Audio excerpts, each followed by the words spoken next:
One of the so-called appeals of a Trump presidency in 2016 was that Donald claimed to be his own man, that he wasn't owned by anyone and couldn't be swayed by money like previous presidents. After all, he funded his own campaign to prove it. But oh, how things have changed in just 4 years, let alone 8. So while in 2016, Trump dug deep into his own pocket and splurged $66 million to secure the White House, fast forward to 2020, and he only gave a measly $8,000. So where did the rest of the money come from? I'm sure you can guess. Keeping his hand out of his own pocket didn't hurt his campaign one bit, with him raising a staggering $773 million. On the record, that is. So let's take a peek at who Donnie might be tapping for some more funds this time around.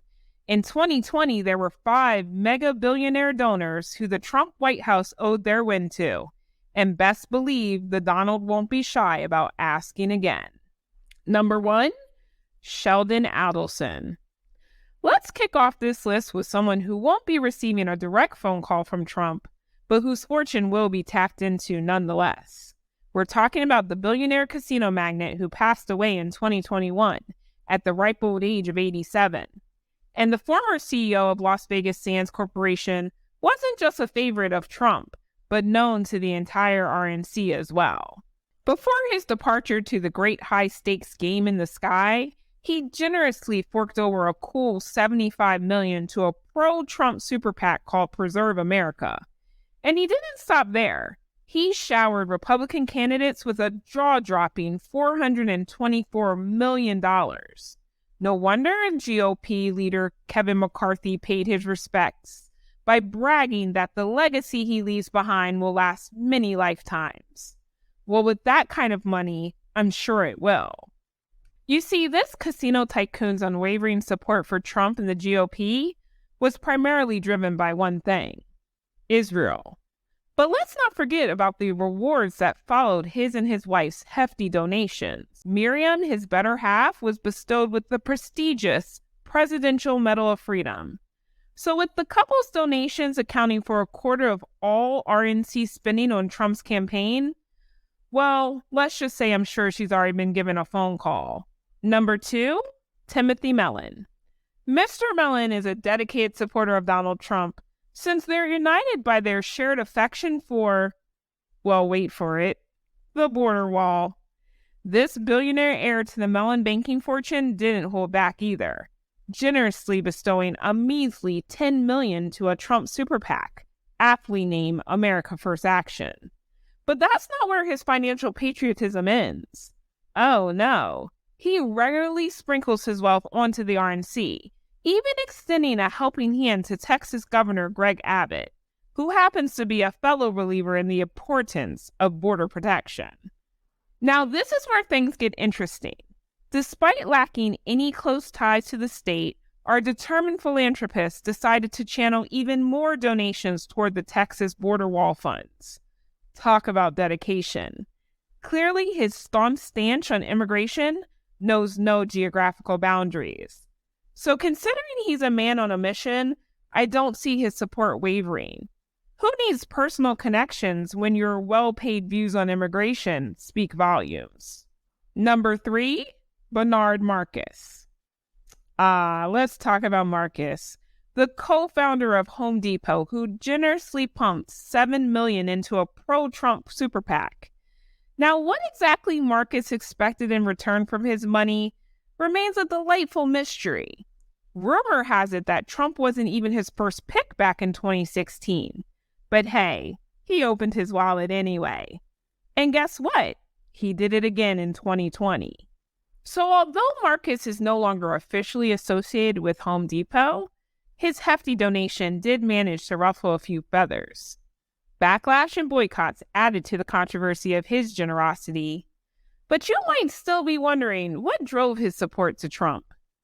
Well, it seems like Marcus has a particular distaste for socialism. He's even been quoted saying, "Nobody wants to work anymore," attributing this supposed laziness to the ideology. Considering Marcus has already showered Trump and the Republicans with a staggering $64 million over the years, it's safe to say he's a reliable source for future donations. Whether his belief in Trump stems from battling socialism or something else entirely, one thing's for sure, Marcus is no stranger to making waves with his checkbook. Number 4, Timothy Boyle. Now here's a billionaire who might give Trump a run for his money if he ever dares to ask him for more cash. The CEO of Columbia Sportswear, known for his donation of $5.5 million to Trump's super PAC in 2020, has an intriguing twist to his story. Brace yourself for this roller coaster. Despite his generous contribution, Mr. Boyle underwent a change of heart, so to speak, and became a vocal critic of Trump's trade policy. They probably are affecting his money. Not stopping there, though, he even questioned the former president's stance on immigration. Talk about a plot twist. And to add some extra spice to the mix, he even went so far to make an appearance on CNN to voice his opposition.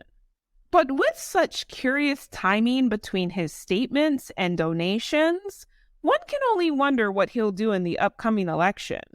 So while Trump won't be making any personal phone calls to this particular billionaire, that doesn't mean that Boyle won't consider giving again.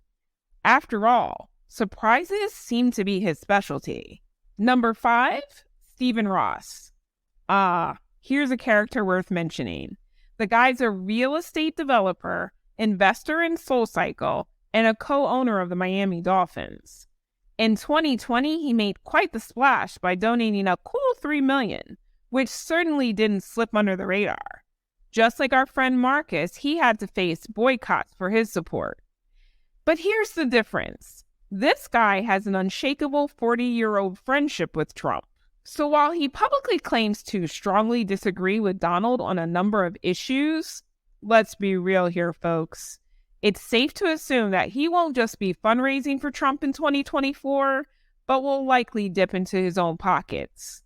Boycotts and criticisms may come his way, but it seems like our friend here isn't fazed. Now, I admit, this list is far from complete when it comes to billionaires who opened up their checkbooks for Trump, and they'll probably do it again for our next election.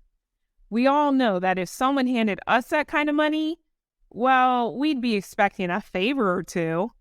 And call me suspicious, but I have a sneaky suspicion that these wealthy donors share the same sentiment. It's like a little dance of give and take where dollars pave the way for influence. So my fellow Americans, buckle up and keep your eyes open. The power of those who fund political campaigns can't be underestimated, which is why we should pay attention and notice who's whispering sweet nothings into the president's ear. Oh, and if you're curious to know who the proud owners of a Biden White House could be, then don't forget to hit that subscribe button, because that expose is coming up next. Yes, unfortunately, no one's nose is clean in Washington's political circus.